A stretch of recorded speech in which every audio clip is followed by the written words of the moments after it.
Lavdëroni Zotin,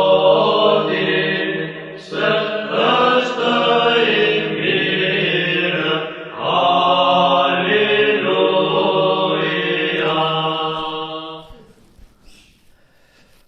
Po vazhdojmë udhëtimin e bekuar të përgatitjes për Krishtlindje dhe sot do të flasim për këtë të kremte sepse na ndajnë dhe disa ditë. Zoti përpara të enti që vjen, më datën 25 dhjetor, Kisha Ortodokse kremton pra Krishtlindjen, këtë fest zotërore, këtë fest fetare, duhet ta themi, është fest fetare, dhe është nga festat më të mëdha në vitin liturgjikal, e dyta mbas Pashkës, dhe shumica të krishterëve në gjithë botën festojnë pra në datën 25 dhjetor lindjen si perëndi njerit të Isu Krishtit nga Virgjëresha Mari në Betlehem të Judes. Themi jo të gjithë krishterët, sepse duhet dini se ka dy kalendare që i përdorin të krishterët në lindjen në perëndim. Flasim për krishterët ortodoks, është një kalendari julian, i cili është 13 ditë më shumë, ose them më pas se kalendari gregorian. Të dy janë kalendar që përdor Kisha, prandaj të krishterët festojnë Krishtlindjen në Kishën ortodokse, disa kisha në datën 25 të dhjetorit, siç e festojmë edhe ne në Kishën ortodokse ato që falet Shqipërisë, disa kisha të tjera, duke futur këtu Kishën e Jeruzalemit, Kishën ruse ose në Rusi, Kishën në Serbi, e festojnë më datën 7 janar. Pra është çështje kalendarike. E theksojmë këtë sepse duhet dim se Kishës nuk i intereson shumë thjesht dita kalendarike kur ka lindur Zoti Jezu Krisht, por Kishës i intereson ngjarja.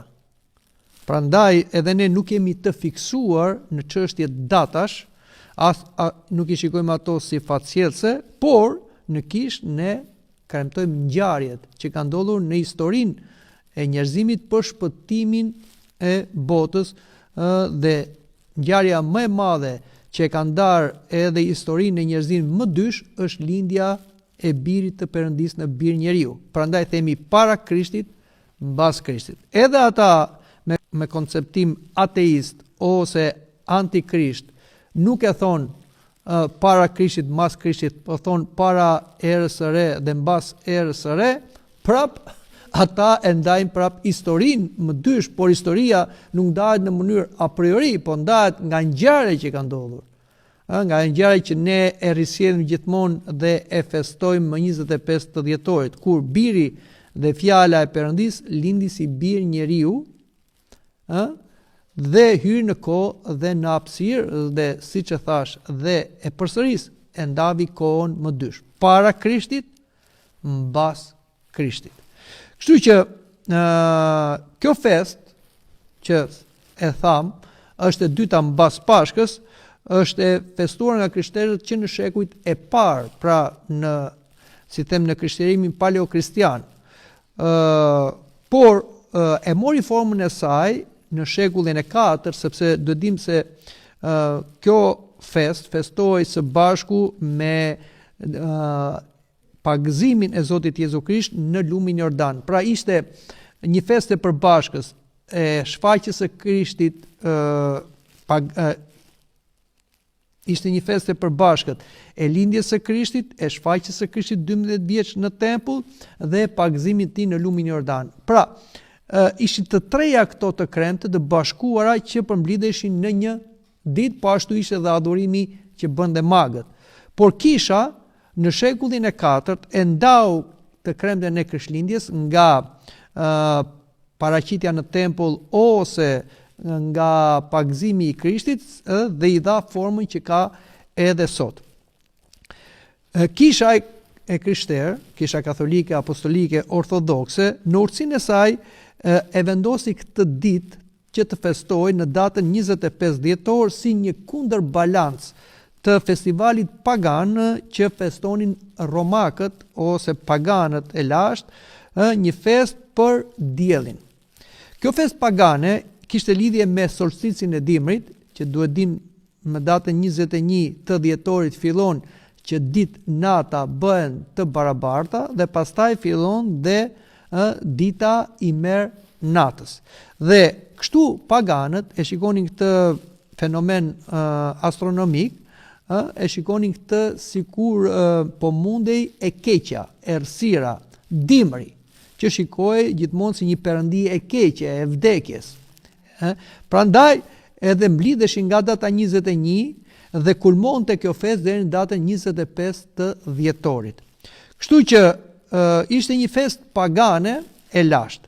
Festa pagane, si zakonisht shoqëroi me argëtime, deje dhe orgjira.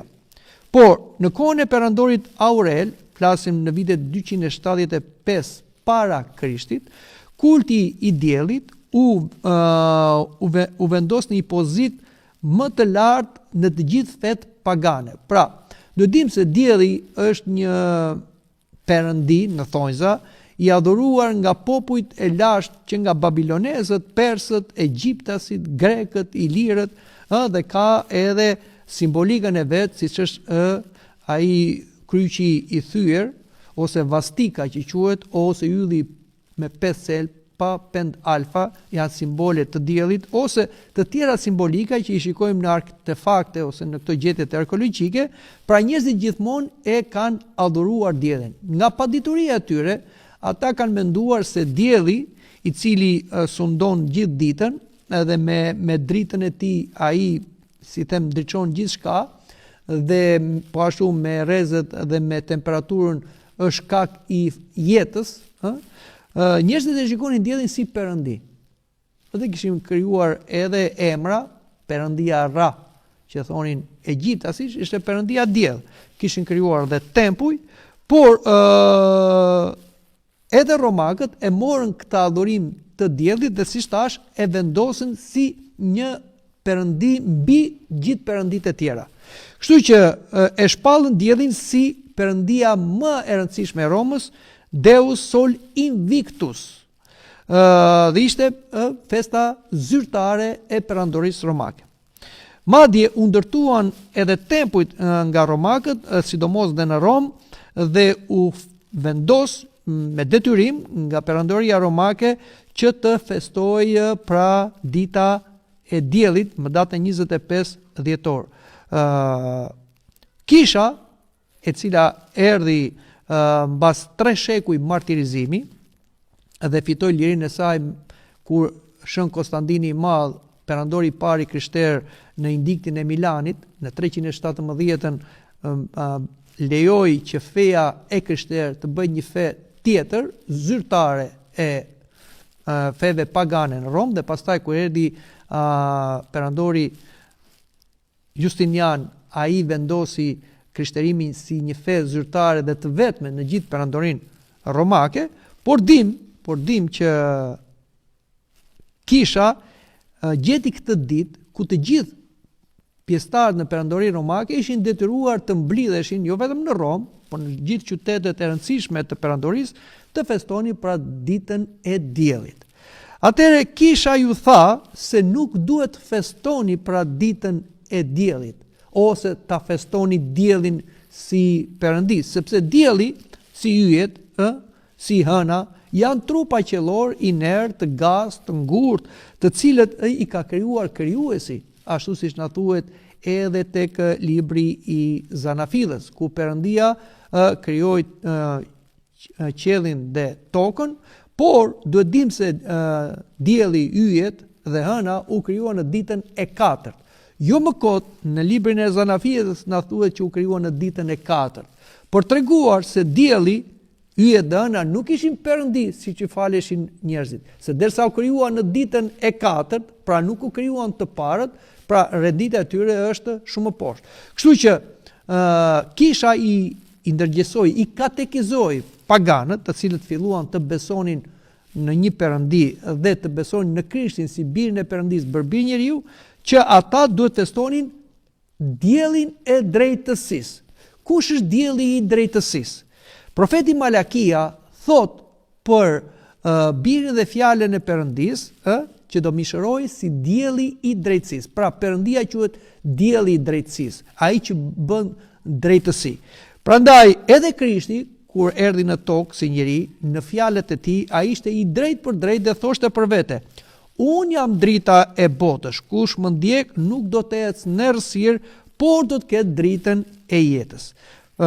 Pra, Krishti e thoshte veten: unë jam drita e botës. Do me thënë, ai është që ndriçon, jo me dritë natyrale, si ndriçon dielli, ky yll i krijuar nga Perëndia, po me dritën, si them, shpirtërore, të pa krijuar, që ndriçon çdo njeri që vjen në këtë jetë, që jep mundësi të njohë Perëndin, të njohë të keqen e të mirën dhe rrugën e shpëtimit. Prandaj, njerëzit dal nga dal në perandorinë romake filluan që në datën 25 të dhjetorit të ishtin dorë nga adhurimi i diellit, Sol Invictus, dhe të adhuronin Isu Krishtin.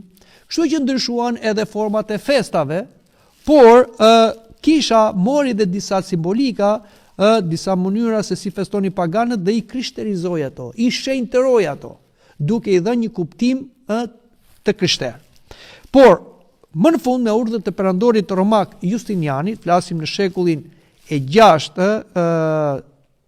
mbas Krishtit, kjo ditë, pra dita Sol Invictus ose dita e diellit, që si thash filloi të festohej nga të krishterë në perandorinë romake si dita e lindjes së Krishtit, u bë fest zyrtare e gjithë perandorisë. Pra u vendos, si them, unifikua që kudo që ishin krishterë në perandorinë romake, në lindjen në Perëndin, në 25 të dhjetorit të festonin Krishtlindjen.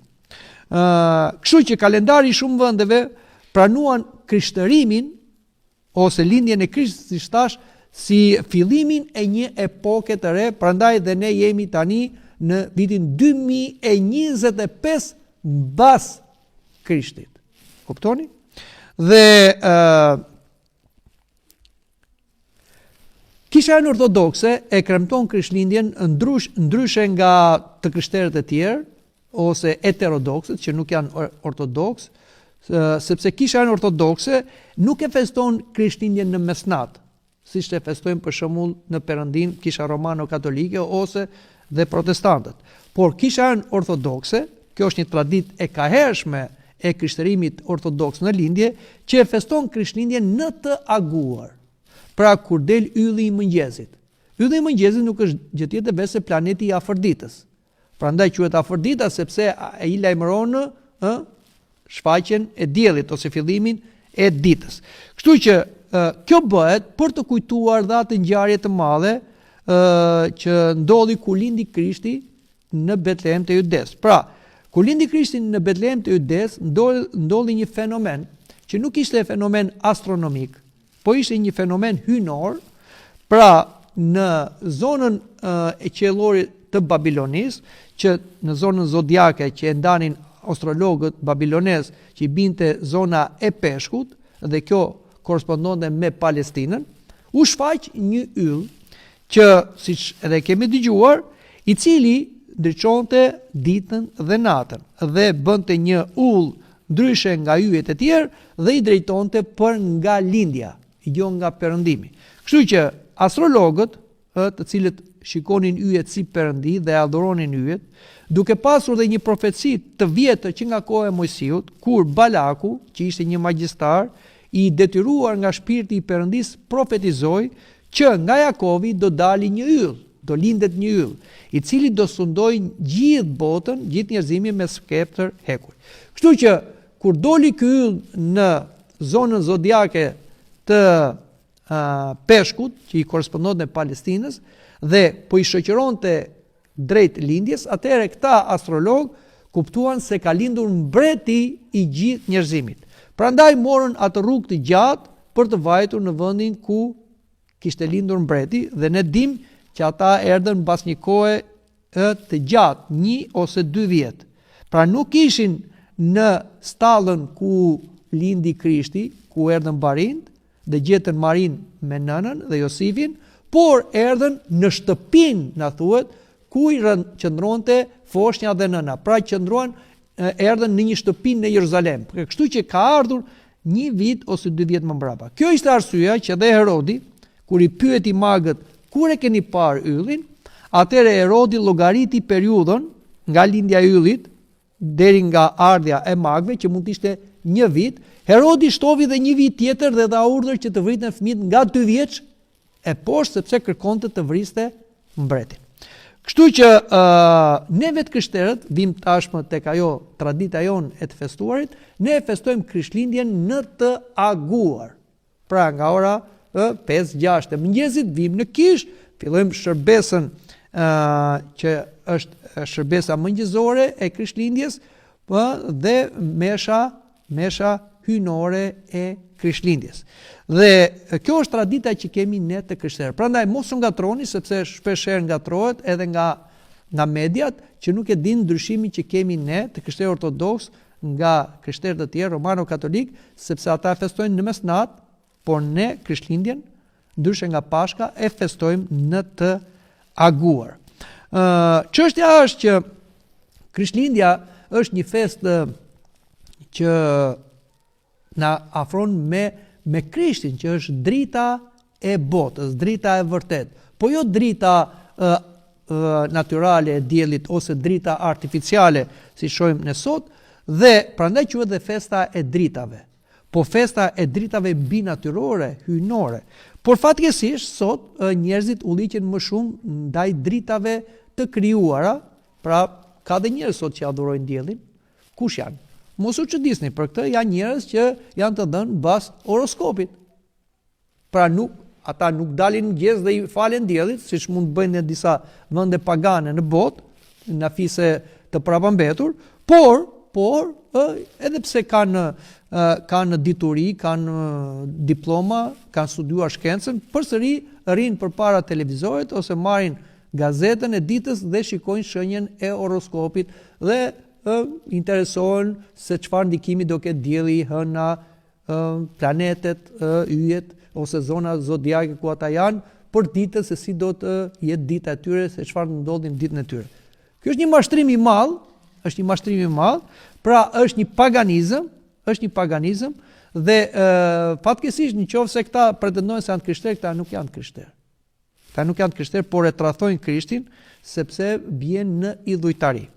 Por njerëzit sot ulliqen edhe nga dritat artificiale, pra po të shikojmë sot, kemi aredime që bëhet si në për familje, në për sheshe, në për rrugë, me këto dritat që më fiken dhe ndizën, në një farë mënyrë krijojnë një atmosferë si them të gëzueshme, por ky është një gëzim artificial, nuk është një gëzim i vërtet. Dhe nëse neve i marrim këto zbukurime dhe i vëmë në shërbim të festës së Krishtlindjes, të kremtes së Krishtlindjes, për të na çuar te Krishti, për të krijuar një ambient më festiv, më gazmor, për të pritur lindjen e Krishtit, dakord, ne i pranojmë, nuk kemi kundër këtyre. Po nëse këto mbeten në vetvete si fatcjellse, këtu fusim edhe pemën, këtu fusim edhe këto dritat, këtu fusim këto aredimet, këtu fusim atë Babonatalin ose Santa Clausin, atë plakun me bark të madh, me rroba të kuqe, me atë slitën, me ato drerin, me ato, si them, lodrat që ka në kuriz për të hedhur nga uxhaku te fëmijët, e tjera, gjitha këto, pastaj këto e humbin kuptimin e Krishtlindjes dhe këto pastaj pa kuptuar, edhe ne të krishterët që kemi formim, që katekizohemi nga kisha, që e festojmë për kaq kohësh, flasim shekujsh, po dhe këtu në Shqipëri e kemi rifelluar ta festojmë Krishtlindjen që nga vitet 90, pra kemi kaq vite, përsëri ne mund ta humbim frymën e Krishtlindjes duke rënë në këtë tilla gjëra që na tërheqin gradualisht, madje ndikojmë dhe negativisht dhe të fëmijët, sepse fëmijët kanë nevojë për të mësuar, për të drejtuar nga prindrit.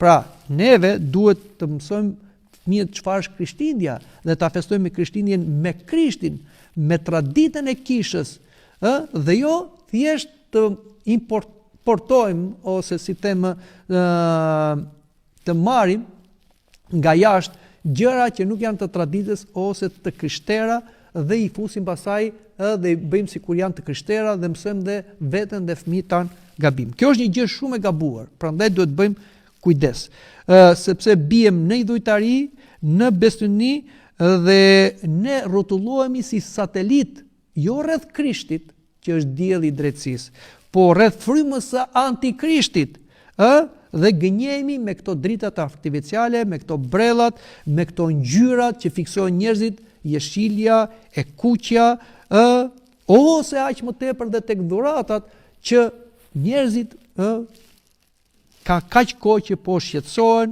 po blejnë për të dhuruar njëri tjetrit dhe ky është një stres akoma më i madh. Do dini se sipas statistikave mbi 60% e personave janë të stresuar se çfarë duhet të blejnë si dhuratë për Krishtlindje. 61% të personave janë të stresuar se ku do gjejnë lekët për t'i blerë këto dhurata.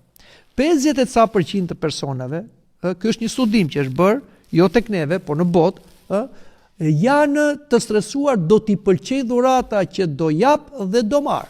Por çfarë po ndodh? Ne po mendojmë për dhurata për njëri tjetrin, po nuk po mendojmë për dhuratë për Krishtin, që ka ditëlindjen. Po ne po festojmë Krishtlindjen pra. Domethënë dita ose ngjarja e lindjes së Krishtit. Atëre çfarë kuptimi ka ne mendojmë dhe stresohemi dhe harxhohemi për dhurata për njëri tjetrin dhe nuk mendojmë asnjë dhuratë për Krishtin.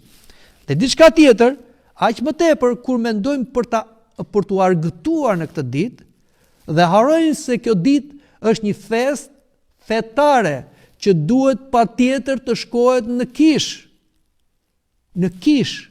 Vetëm nëse je i smur, ose si themi i burgosur, ose nuk ka një kish afër në vendin tënd, fshatin ose qytetin, po kuptohet kur themi nuk ka afër, duhet disa orë të shkosh, po nëse është një gjysmore, është një orë, sot njerëzit shkojnë për një drek, kalojnë kilometra tëra për t'u argëtuar dhe patjetër duhet shkojnë në kish.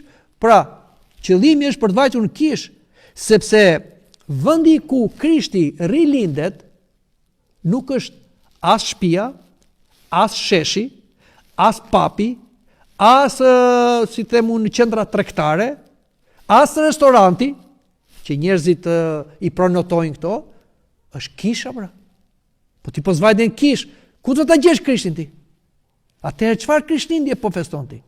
Ti veja emrin çfarë duash argëtimitat, po s'ke lidhje fare me Krishtlindjen. Dhe pse feston Krishtlindje, pse thua po festoj Krishtlindje, nëse Krishti do t'ju shfaqej të tillë njerëzve, aq më keq nëse quhen të krishterë, dhe çfarë keni ju me ditëlindjen time? Çfarë keni juve që përmendni emrin tim? Çfarë lidhje kam unë me punët tuaja? Me lakmit tuaj, me argëtimet tuaja, me orgjit tuaja, me pijet tuaja, me deurat tuaja, me dhuratat tuaja? Çfarë lidhje kam unë me bestinit tuaja? Shko gjeni ditë tjetër dhe festoni thot. Pse festoni në ditën time? Dhe aq më tepër, pse përmendni emrin tim? Dhe ditëlindjen time nuk ka të drejtë.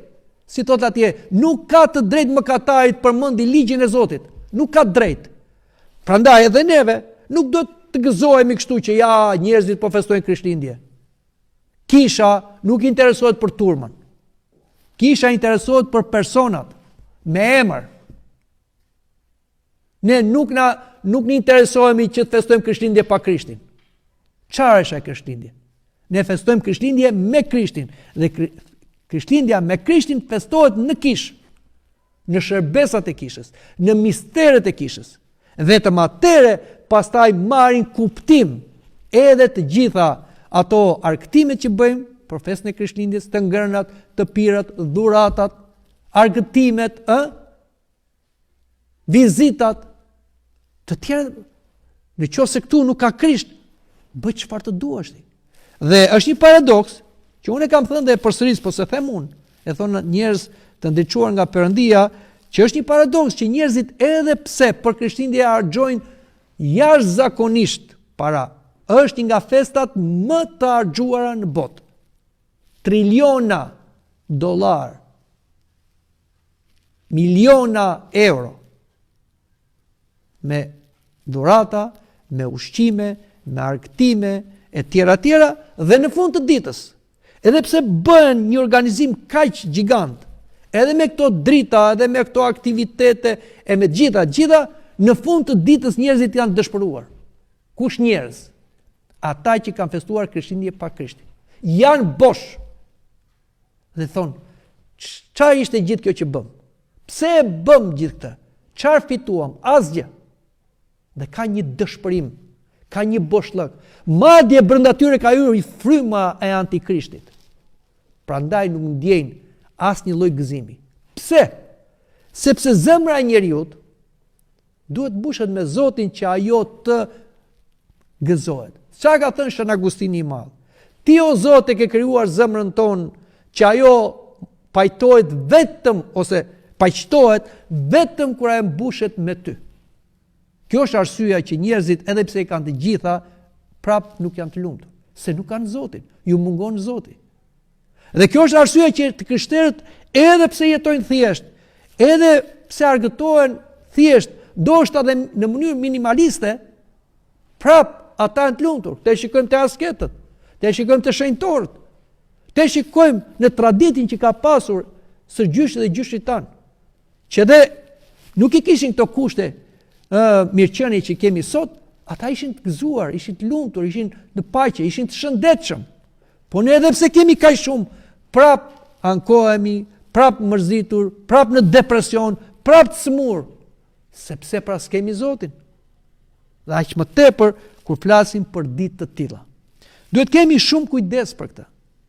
Dhe diçka tjetër që është shumë e rëndësishme. Për Krishtlindje, njerëzit janë të fiksuar në gastronomi. Dhe po ti pyesësh për shembull, thon çfarë duhet bëjmë për Krishtlindje? Çfarë është mirë të ham për Krishtlindje? Nuk thon, ore si duhet ta takojmë Krishtin e lindur. Por gjëja që të pyesin dhe gjëja që shqetëson më tepër është çfarë duhet të bëjmë të ham. Dhe të shkojmë, ta blejmë, ta gjejmë, ta vendosim në tryezë që të ham, që të kënaqemi. Se mendojnë se shpirti është materie, si tha i pasuri i marr, o shpirt, ha e pi, se ke shumë për të rrojtur. Po shpirti nuk ha e pi gjërat të kësaj bote. Shpirti do shpirtin e Zotit. Dhe shpirti i Zotit buron nga Ati nëpërmjet birit Isu Krishtit të bërë bir njeriu. Pra, Ati e buron shpirtin e shenjtë dhe Isu Krishti e dërgon në botë tek njerëzit nëpërmjet mistereve të kishës. Atëre shpirti paqtohet, atëre shpirti gëzohet, atëre shpirti lumturohet, atëre njeriu përmbushet edhe si them gëzohet ose kënaqet me pak, me gjërat e domosdoshme, me gjërat e shëndetshme. Kur më thon sa herë që çfarë duhet të bëjmë për Krishtlindje, unë i them bëni ato që ju bën mirë për shëndetin, për anën e gastronomisë. Gjëra që ju bën mirë për shëndetin. Nuk ka gjell, ushqime ose ëmbëlsira fatcjellse. I qini nga mendja këto. Nuk ka asgjë fatcjellse. Nëse ne bëjmë diçka si simbolik, prap ato janë simbolika, nuk janë fatcjellse. Sepse çfarë thot apostulli Pavli? Perëndia e tyre është barku i tyre. Pra ku njerëzit interesohen se duhet patjetër për Krishtlindje gjeli i detit, që gjeli i detit nuk ka lidhje fare me Krishtlindjen, fare. Sepse është një traditë që vjen nga Shtetet e Bashkuara të Amerikës, një traditë që erdhi nga amerikanët anglezët që vajten në Amerikë dhe shpëtuan nga një vit i vështirë, edhe u mblodhen në atë ditë që quhet edhe Thanksgiving, domethënë dita e Zotit ose falënderim Zotit, dhe u mblodhen dhe nga që kishin gjela deti dhe kishin therrur dhe kishin kaluar vitin me mishin e gjelit detit, e bën atë një simbol të asaj periudhe të vështirë. Dhe sot mblidhen amerikanët dhe marrin gjelin e detit edhe e kanë për atë festën e falënderimit ndaj Zotit. Po çka ka lidhje kjo me Krishtlindjen? Dhe sot janë të fiksuar njerëzit që patjetër duat të marrin gjelin e detit, ose disa duan mishin e derrit, ose disa nuk e di, peshkun ose si disa të tjera. Disa domethënë duan disa gjell të veçanta. E dalin sot gjithë ato forma të gastronomisë dhe nuk pushojnë së bleri ushqime që fatkeqësisht të nesmen, shumica që është e tepruar dhe që nuk do konsumohet do hidhet në plera. Dhe shikojmë sot një paradoks të madh. Që të krishterët kërkojnë, flasim krishterët, se le për bota jashtë ne nuk kemi punë, bëj çfarë doj. Bota merret akoma me diellin. Flasim ne që themi jemi të krishterë, që po festojmë me Krishtin. Krishti lindi në varfëri ekstreme. Lindi pra në një sta, trupi i tij u vendos në një grazh, për treguar se varfëria e vullnetshme, pra kur e bën me dëshirë, por dhe kur e duron varfërinë është e bekuar. Varfëria është motra e Krishtit. Shikoni çfarë paradoksi. Si lindet Krishti, si festojnë krishterët sot. Me një luks pafundësisht. Çfarë lidhje ka kjo? Çfarë lidhje ka kjo? Ose sa fyese është kjo dhe sa e pa logjikshme është kjo, që ti të marrësh ushqime pafund, duke menduar se ato do të bëjnë gëzuar, dhe kur ti ato ushqime nuk i ha, ti ato hedh në plerë. Kur ka njerëz të cilët nuk sigurojnë dot bukën e gojës. Dhe si them, flasim në vendin tonë, që fatkeqësisht qenie njerëzore e ulin veten deri aty sa futen në përkazan dhe kërkojnë mbeturinë të tjerëve. Dhe ne në vend që të festojmë Krishtlindjen me Krishtin, që do të thotë, e para ti çojmë një dhuratë Krishtit. Çfarë është dhurata e Krishtit? Krishti nuk ka nevojë as për panetone, nuk ka nevojë as për ëmbëlsira, nuk ka nevojë as për lodra, as për krevat, as për një shtëpi. Qielli e toka janë të atia. Por Krishti ka nevojë për diçka që është e jona, personale, që ai e pranon, mëkatet tona. Zoti u bë njeri që natyrën e tij njerëzore të marrë mëkatet e njerëzve dhe t'i gozhdoi në kryq. Ti shfuqizoi, ti shpengoi, na shpëtoi. Na shpengoi me gjakun e tij. Kështu që çdo i krishter para Krishtlindjes duhet të kryej misterin e pendim rrëfimit. Në qoftë se ti nuk e ke kryer këtë mister, dhe aq më keq kur ke mëkate të rënda, çfarë Krishtlindje po feston? Si do t'i thush Krishtit, hajde brenda në zemrën time, kur ti ke antikrishtin, kur ke djallin, kur ke mëkatin? Si do vi Krishti në shpirtin tënd?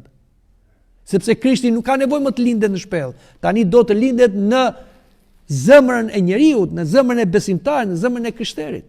Prandaj dhurata që japim Krishtit është pendim rrëfimi. Ti mësojmë të rriturit, të mësojmë edhe të vegjëlit, ti çojmë të ati rrëfyes dhe të rrëfejmë mëkatet. E dyta, Krishti pranon dhe dhurata materiale. Si? Pranon duke ia dhënë njerëzve në nevojë, njerëzve të varfër, të uriturve, të eturve, të pastreve. Isha i uritur më dha të ha, isha i etur më dha të pi, isha i zhveshur e mveshët. Ose njerëzve të cilët janë vetmuar, shkosh ti bësh një vizitë ose spital. Pra, çfarë ja keni bërë këtyre, ma keni bërë mua. Edhe kjo është dhurata që pranon Krishti për Krishtlindje. Pra, që është ditë solidare, ditë që neve shqetësohemi për atë që është nevojë. Dhe japim këtë dhuratë jo në emrin ton për të dukur neve, po japim në fshehtësi që mos të shfaqet emri ynë, po të shfaqet lavdia e Zotit. Mundësisht ta lësh të dera tjetrit, pa e fyer. Ose të japësh në një mënyrë të tërthortë dhe të thush e ke nga Krishti. Se ai ma ka dhënë mua shëndetin, ai ma ka dhënë dhe mundësinë, ai ma ka dhënë dhe pasurinë, unë ja e prap Krishtit duke ta dhënë ty.